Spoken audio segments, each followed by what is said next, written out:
नमस्कार, बहुत स्वागत है आप सभी का। आपके साथ मैं हूं अपर्णा। मौसम वक्त हो गया है लाख टके की बात का, जिसमें रात 9 बजे की अहम खबरें, जिस पर हम विस्तार से खबर दिखाएंगे। पहली खबर, विजय रथ यात्रा निकालने से पहले अखिलेश ने पिता मुलायम से पैर छूकर आशीर्वाद लिया।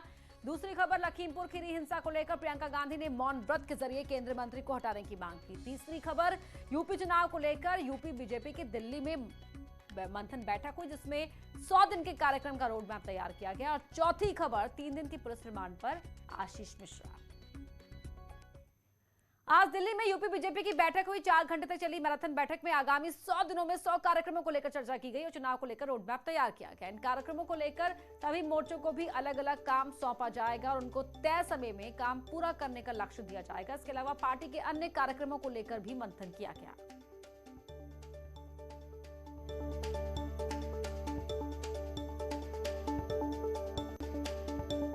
उत्तर प्रदेश चुनाव को लेकर दिल्ली में चल रही बीजेपी की बड़ी बैठक खत्म हो गई है।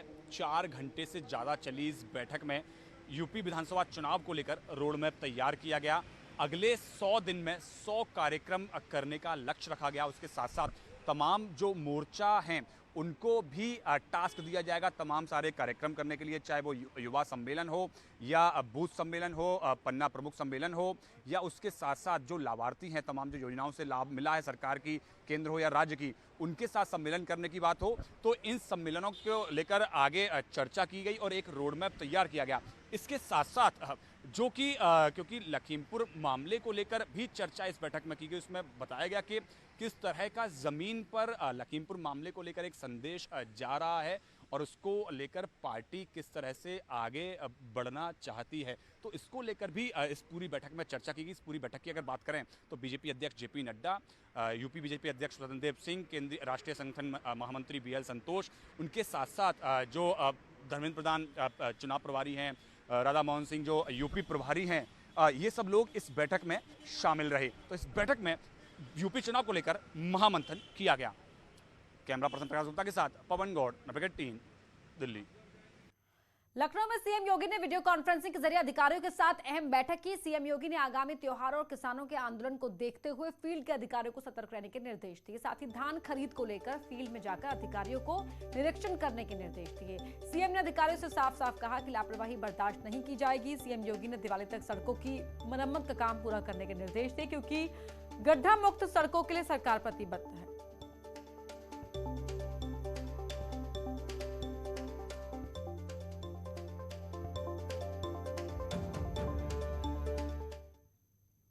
12 अक्टूबर यानी कल से 2 अहम सियासी यात्राएं शुरू हो रही हैं। अखिलेश यादव विजय रथ यात्रा के जरिए 3 जिलों में समाजवादी नीति को आगे बढ़ाएंगे। विजय रथ यात्रा शुरू करने से पहले अखिलेश ने अपने पिता मुलायम से आशीर्वाद लिया। तो वहीं दूसरी यात्रा चाचा शिवपाल की भी कल से शुरू हो रही है, जो कान्हा की नगरी मथुरा से शुरू होगी। हालांकि शिवपाल ने अखिलेश यादव को आज 11 अक्टूबर तक जवाब देने के लिए अल्टीमेटम दिया था, लेकिन भतीजे अखिलेश ने अब कोई जवाब नहीं दिया है।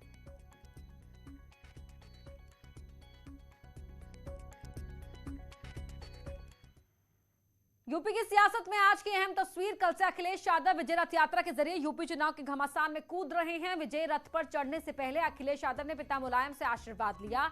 आपको दिखाते हैं 3 तस्वीरें। इन 3 तस्वीरों में अखिलेश के वो सभी दावे हैं जिसकी बदौलत यूपी में परिवर्तन का दावा कर रहे हैं। अखिलेश यादव विजय रथ यात्रा पर जाने से पहले मुलायम का आशीर्वाद लिया। साथ ही मुलायम सिंह ने बेटे अखिलेश को आशीर्वाद दिया। समाजवादी पार्टी के लिए आज की तस्वीर कुछ खास है। दूसरी तस्वीर में विजय रथ यात्रा का रूट प्लान है, जो कानपुर, हमीरपुर और जालौन की यात्रा पूरी होगी। तीसरी तस्वीर में शनिवार को अखिलेश यादव ने अपने विजय रथ को दिखाया। इस बस में सारी सुविधाएं हैं, जिसके जरिए अखिलेश मिशन 2022 को फतेह करने का दावा कर रहे हैं। इतिहास गवाह है, जब जब समाजवादियों की विजय रथ यात्रा निकली है, सत्ता परिवर्तन हुआ है। इस बार उत्तर प्रदेश के अंदर में जनता ने तय कर लिया है कि समाजवादियों को आशीर्वाद देने जा रही है, जिसमें नेताजी का पूरी तरह आशीर्वाद विजय रथ यात्रा को प्राप्त है और 2022 में बाईसाइकिल की सरकार होगी। समाजवादी पार्टी के अध्यक्ष अखिलेश यादव ने विजय रथ यात्रा को लेकर ट्वीट किया है। उन्होंने लिखा, समाजवादी विजय यात्रा का शुभारंभ 22 में बाइसिकल के संकल्प का है आरंभ। उत्तर प्रदेश के हर एक परिवार, हर मजबूर, दमित, प्रत्येक श्रमिक, मजदूर, पिछड़े एवं दलित, किसान, गरीब, महिला, युवा, कारोबारी, सबकी एक आवाज है हम। समाजवादी नई हवा है, नई सपा है, बड़ों का हाथ, युवा का साथ। तो विजय रथ यात्रा पर अखिलेश यादव ने ये ट्वीट किया है और समाजवादी पार्टी को सबकी आवाज बताया। समाजवादी पार्टी की विजय रथ यात्रा कानपुर से शुरू होने वाली है। 12 अक्टूबर को सुबह 11:30 पर नौबस्ता कानपुर पहुंचेगा। ये विजय रथ यात्रा 12 अक्टूबर को सुबह 11:30 पर नौबस्ता कानपुर पहुंचेंगे। दोपहर 2 बजे नेवली लिग्नाइट बिजलीघर घाटमपुर और शाम 5 बजे हमीरपुर पहुंचेंगे। उसके बाद अखिलेश यादव विजय रथ को 13 अक्टूबर को सुबह 9:30 बजे हमीरपुर से निकलने के बाद 11 बजे कुरारा पहुंचेंगे। 2 बजे दोपहर को कालपी होते हुए जालौन पहुंचेंगे और शाम 4 बजे कानपुर देहात के माती पहुंचेंगे। विजय रथ यात्रा के दौरान अखिलेश यादव सरकार की नीतियों के खिलाफ जनता के बीच जाएंगे।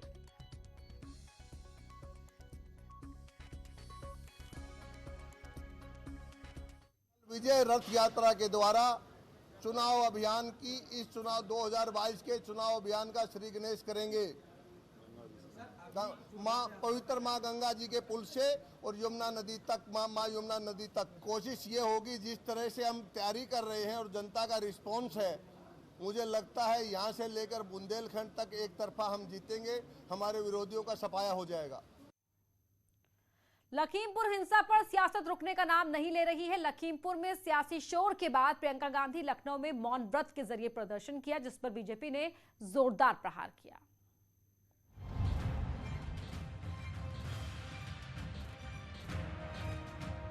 लखनऊ में गांधी प्रतिमा के सामने मौन व्रत पर बैठी प्रियंका गांधी लखीमपुर खीरी हिंसा को लेकर लगातार बीजेपी के खिलाफ हल्ला बोल रही हैं। वाराणसी में बड़ी रैली के बाद प्रियंका गांधी ने लखनऊ में मौन व्रत किया। प्रियंका गांधी की मांग है कि केंद्रीय गृह राज्य मंत्री को पद से हटाया जाए। प्रियंका के साथ कांग्रेस के कई दिग्गज नेता शामिल रहे। सत्य अहिंसा सत्याग्रह के रास्ते पर कांग्रेस चलती रहेगी और तब तक चलती रहेगी जब तक हम तीनों काले कानून वापस नहीं कर लेंगे, हम अपराधियों को सजा नहीं दिलाएंगे। लखनऊ में प्रियंका के मौन व्रत कार्यक्रम से पहले ही पुलिस काफी सजग हो गई थी। प्रियंका गांधी के मौन व्रत पर बीजेपी ने जमकर प्रहार किया। कैबिनेट मंत्री सिद्धार्थनाथ सिंह ने कांग्रेस पर प्रहार करते हुए राजस्थान और छत्तीसगढ़ में हो रही हिंसा को लेकर प्रियंका पर निशाना साधा। मेरे नहीं समझ आता कि किस बात का ये प्रदर्शन कर रहे हैं कांग्रेस के लोग या अन्य विपक्षी।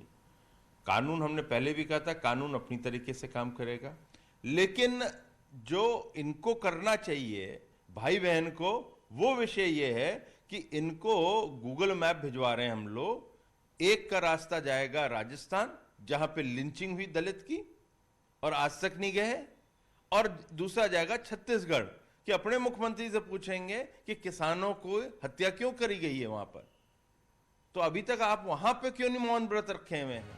लखीमपुर हिंसा को लेकर जहां कांग्रेस ने बीजेपी के खिलाफ मोर्चा खोल रखा है, वहीं सरकार की ओर से हिंसा की जांच जारी है। Bureau report, news 18। Lakhimpur Kheri के तिकोनिया में 3 अक्टूबर को हुई हिंसा में मारे गए 4 किसानों के लिए कल अंतिम अरदास की जाएगी। ऐसे में भारी संख्या में किसानों के पहुंचने की संभावना है। अंतिम अरदास के लिए 10 एकड़ में पंडाल लगाया गया है। प्रशासन ने भी अपनी तैयारी कर ली है। जगह जगह बैरिकेड लगाए गए हैं। तो वहीं प्रदेश के 20 संवेदनशील जिलों में अतिरिक्त पुलिस फोर्स के साथ पुलिस अधिकारी भी तैनात कर दिए गए हैं।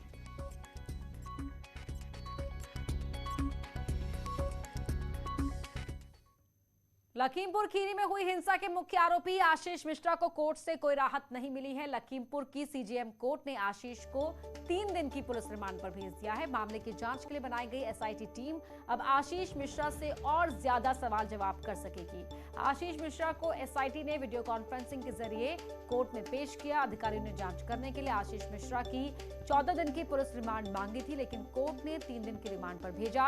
एडवोकेट एसपी यादव के मुताबिक आशीष मिश्रा की 3 दिन की पुलिस रिमांड देते हुए कोर्ट ने कुछ शर्तें भी लगाई। अभियोजन द्वारा 14 दिन की पुलिस कस्टडी रिमांड की मांग की गई थी, जिसमें माननीय न्यायालय द्वारा 12 से 15 यानी 3 दिन का पुलिस कस्टडी रिमांड स्वीकृत किया गया है, शर्तों के साथ। क्या शर्तें हैं सर? क्या शर्तें हैं? शर्तें हैं कि उनको मेडिकल कराया जाएगा, प्रताड़ित नहीं किया जाएगा और अधिवक्ता उनके दूर खड़े होकर के बात कर सकते हैं। उत्तराखंड में बीजेपी को जोर का झटका जोर से ही लगा है। राज्य के बड़े नेता और बड़े दलित चेहरे यशपाल आर्य ने बीजेपी छोड़ दी है। कैबिनेट मंत्री यशपाल आर्य ने अपने विधायक बेटे संजीव आर्य के साथ कांग्रेस का दामन थाम लिया, जिससे सूबे में सियासी भूचाल है।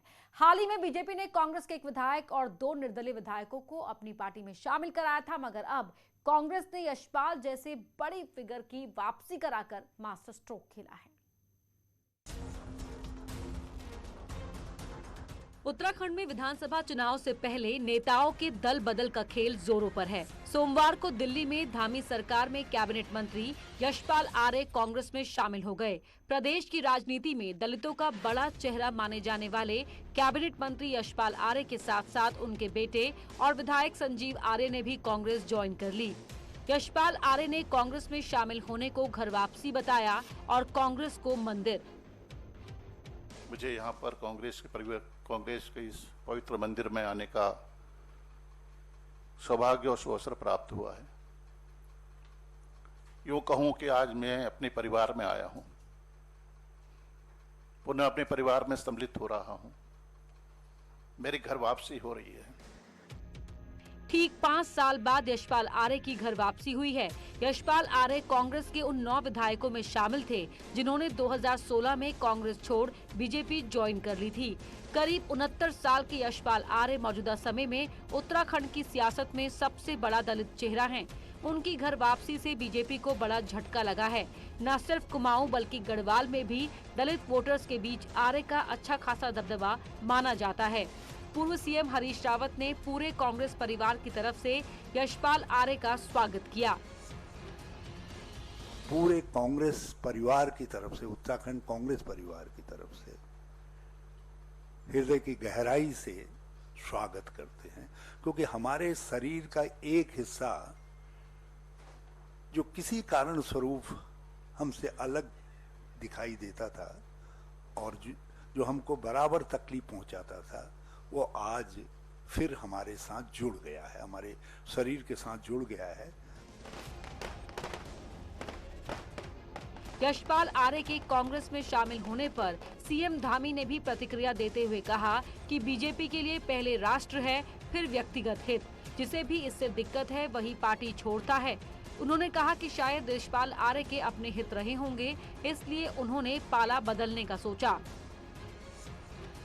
अभी मैंने कहा कि हमारी पार्टी में देश प्रथम, दोबारा सुन लीजिए सब, देश प्रथम पार्टी द्वितीय, यानी कि पार्टी का नंबर दूसरे स्थान पर और व्यक्ति का जो हित है वो अंतिम स्थान पर, और जो मैं समझता हूं कि उनके व्यक्तिगत हित आगे आ गए। 2022 के चुनावी बिसात बीत चुकी है और पाला बदलने का खेल भी जारी है। इससे पहले कांग्रेस के एक विधायक और 2 निर्दलीय विधायकों ने बीजेपी का दामन थामा था और अब यशपाल और उनके बेटे के कांग्रेस में घर वापसी के बाद सियासी पारा बढ़ने की उम्मीद है। आने वाले दिनों में दल बदल में और भी चेहरे शामिल हो सकते हैं जो चुनाव को दिलचस्प जरूर बनाने वाले हैं। Bureau report, news 18। यहाँ रुक रहे एक छोटे से ब्रेक के लिए।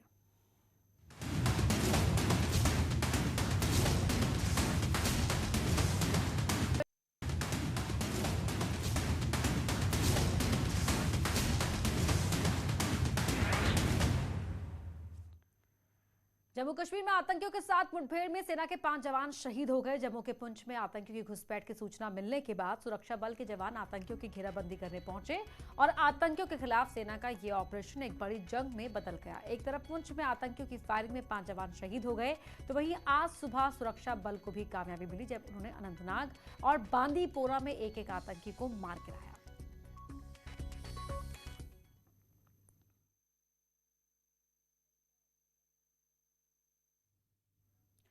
बीजेपी नेता रविंद्र रैना ने कहा कि जम्मू कश्मीर में हो रहे विकास कार्यों से बौखलाए आतंकी इस तरह के हमलों को अंजाम दे रहे हैं।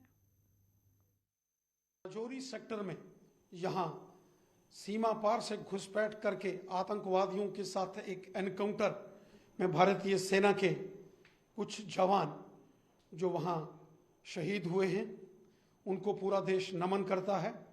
हमारे जांबाज वीरों ने पाकिस्तान की बड़ी घुसपैठ की साजिश को विफल किया है और उस पूरे घटनाक्रम में, उस एनकाउंटर में हमारे कुछ जवान शहीद हुए हैं। पूरा देश अपने जांबाज वीरों की शहादत को नमन करता है। जवानों की शहादत के बीच जम्मू कश्मीर की पूर्व मुख्यमंत्री महबूबा मुफ्ती ने एक बार फिर पाकिस्तानी राग अलापा। आज भी मेरा ये मानना है कि जब तक आप डायलॉग और रिकंसिलिएशन, अभी देखिए चाइना ने हमारे 21 लोग मार दिए, उन्होंने हमारी जमीन पे कब्जा किया है। कल उनके साथ तीसरा राउंड भी टॉक्स हो गए, वो भी फेल हो गए, मगर बातचीत चालू है उसके बावजूद। तो मैं समझती हूँ कि यहाँ भी हमें बातचीत के दरवाजे बंद नहीं करने चाहिए। अभी एक JCO मारा गया, उसके साथ 4 जवान मारे गए इधर पुंछ में, तो ये कब तक चलेगा? ये खून खराबा कब तक चलेगा? पुंछ में शहीद हुए 5 जवानों में एक शाहजहांपुर का लाल भी है। सैनिक सारस सिंह आज आतंकी हमले में शहीद हो गए। सारस सिंह के 2 भाई भारतीय सेना में तैनात हैं। वो सबसे छोटे थे और 1.5 साल पहले ही उनकी शादी हुई थी। शादी के बाद से वो पुंछ में तैनात थे, जहां आज आतंकियों ने हमला किया, जिसमें सारस सिंह समेत 5 जवान शहीद हो गए। सारस के गाँव में गम का माहौल है, परिजन गमगीन है। जम्मू कश्मीर में कश्मीरी पंडितों की हत्या को लेकर एक्टर अनुपम खेर ने आक्रोश जाहिर किया है और देश की जनता से आतंकवाद के खिलाफ आवाज उठाने की मांग की है।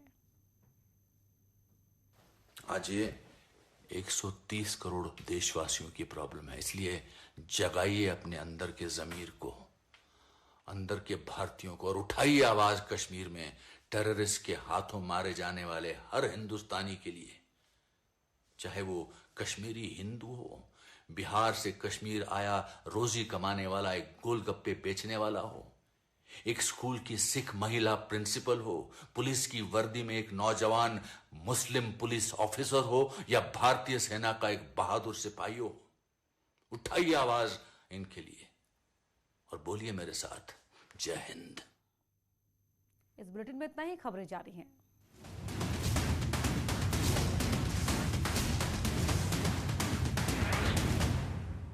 मंत्री यशपाल आर्य बेटे समेत कांग्रेस में शामिल। राहुल गांधी से